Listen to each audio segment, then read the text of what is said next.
एकछिन काम गरेको सानो गरम छ त दिल्लीमा त भन्छ फ चुप किसेर बोल्यो त सीमा झेक्ने पत्र पत्र अनि यहाँबाट देखाउ भन्छ पहिल्यै यहाँ देखाउनु सेवारो नमस्ते वेलकम छ तपाईँलाई फेरि हाम्रो भ्लग हिरो सुवर्ण ब्लग्समा। ल गाइज आज कन्टेन्ट चाहिँ के छ भने आज चाहिँ मेरो कुलरमा झार चेन्ज गर्दैछु हो। अस्तिदेखि सोचिरहेको थिएँ झार चेन्ज गर्छु भनेर हो। यहाँ चाहिँ पहिला थर्मलको थिएन, थर्मलको थियो। अनि आज चाहिँ म झार लाउनु पर्यो योपालि चाहिँ। र पहिला थर्मलकोमा चिसो हावा दिन्थ्यो कि यसमा चिसो हावा दिँदो रहेछ। हेर्नु गाइज तपाईँहरू पनि देखाउने छु। कुलर चाहिँ यहाँ छ, यो कुलरको चेन्ज गर्नुपर्छ।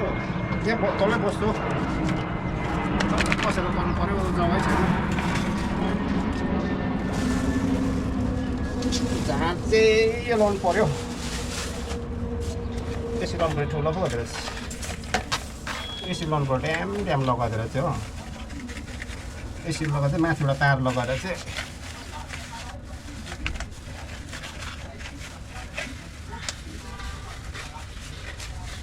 यसरी लगाउनु कस्तो हुन्छ होला।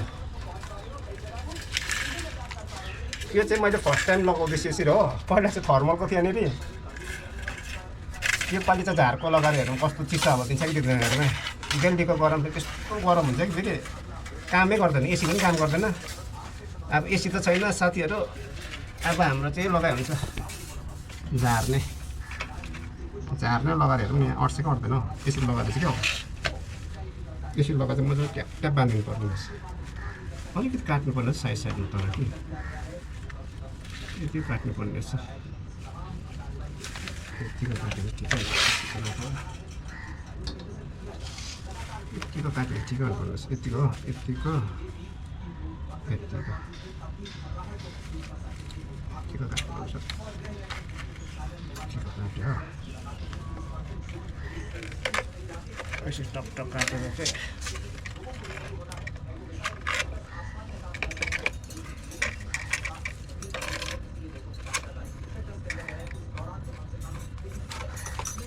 चाहिँ ट्याप्पै बस्छ नि त।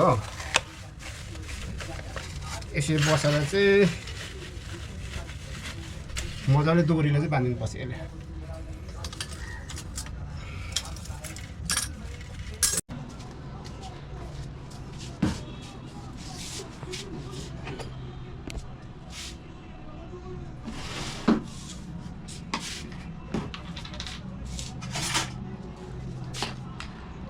गरम त माऱ्यो साथी हो, एकछिन काम गरेको सानो गरम छ त दिल्लीमा त हो।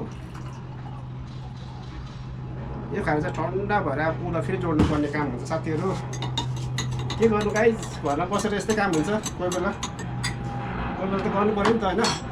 बाहिर गयो भने त यही कामलाई तपाईँको 300-400 रुपियाँ लिन्छ नि त। अस्ति सोधेको मैले। औ बल्ल ठन्डा भयो।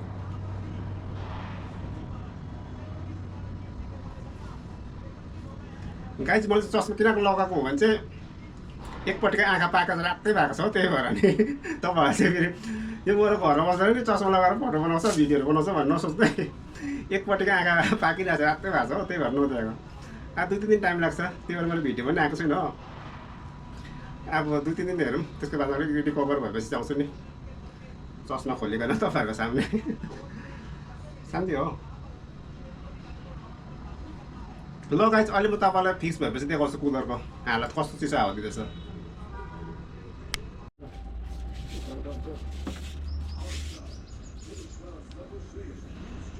ल गाइज यो चाहिँ 1 साल बाद सफा हुँदैछ है। यसरी सफा गरेर चाहिँ हो मजाले पानी हालेर चाहिँ त्यसको डोरहरू चाहिँ बन्द गर्नुपर्ने रहेछ। के गर्नु अब यस्तै चलाउनु पऱ्यो। नयाँ कुलरको त 10,000 रुपियाँ छ फेरि कमसेकम पनि। त्यही भन्दा यो कुलर चाहिँ मेरो कति भयो 5-6 साल भइसक्यो हो, तर राम्रै छ, मजाले चल्छ। त्यही भन्दा पैसा खर्च चाहिँ किन गर्नु होइन, यही बरु मजाले रिपेयरिङ गरेर। रिपेयरिङ भनेर के हो, झारहरू मात्रै चेन्ज गर्नु त हो। झारहरू चेन्ज गरेर मजाले चलिहाल्छ नि, किन नयाँ कुलर किन्नु। कुलर पनि नयाँ छ, मजाले छ।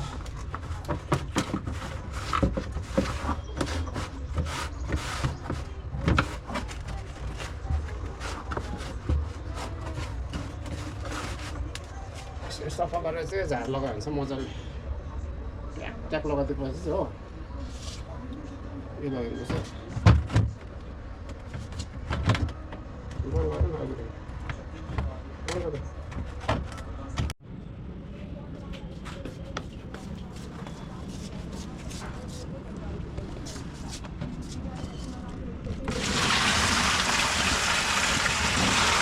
पानी पनि हाल्छु एक बाल्टी हाल्नुपर्छ अझै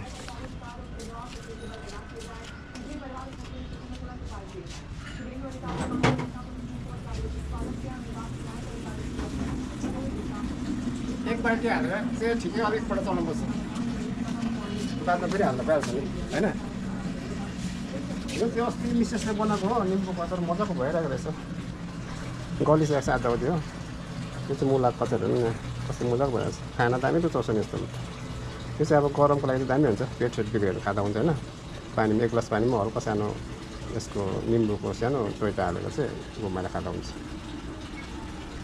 अब बाहिरको चाहिँ यस्तो भइरहेछ अब बाहिरको चाहिँ बिउ यस्तो भइरहेछ घरको अलिक पऱ्यो घाम लागेर हेरौँ नि टट नपुरो घाम लाग्यो जस्तो घामलाई गरम छ कि आज बाहिर जाउँ भने के जाउँ अलिहरू पनि भएछ नि विचार गरिन्छ र बाहिरको पनि देखाउँछु गाइजहरूलाई ल गाइज पानी भर्यो मेरो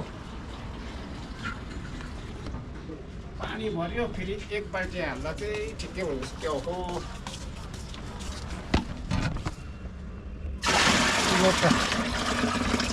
अब भएर चाहिँ चलाएर हेर्नुहोस् ल गाइज मेरो कुलर चाहिँ भइसक्यो अलमोस्ट यसको डोर्सहरू चाहिँ मैले सबै फिटिङ गरिसकेँ होइन तिनैपट्टि र सुरु गरौँ है त कस्तो चिसो हावा दिन्छ कि दिँदैन पहिला थर्मलकोले राम्रो चिसो हावा दिन्थ्यो कि यो झारकोले चाहिँ राम्रो चिसो हावा दिन्छ हेरौँ ल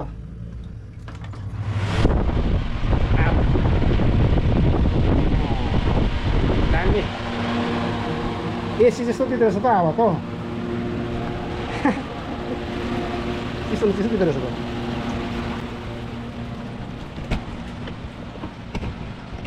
मजाको भइरहेछ ल गाइज बाई आज त्यसरी तपाईँको हनुमान जयन्ती हो त्यसको उपलक्ष्यमा तपाईँहरूको धेरै धेरै शुभकामना मेरो जति पनि साथीभाइहरू छ मेरो च्यानललाई माया दिनेहरू हो मलाई मन पराइदिनेहरूलाई सबैलाई धन्यवाद छ र हनुमान जयन्तीको तपाईँहरूलाई धेरै धेरै शुभकामना छ र गाइज यति नभन्नु म बिदा दिन्छु मेरो च्यानललाई मेरो भ्लगलाई bye see you next vlog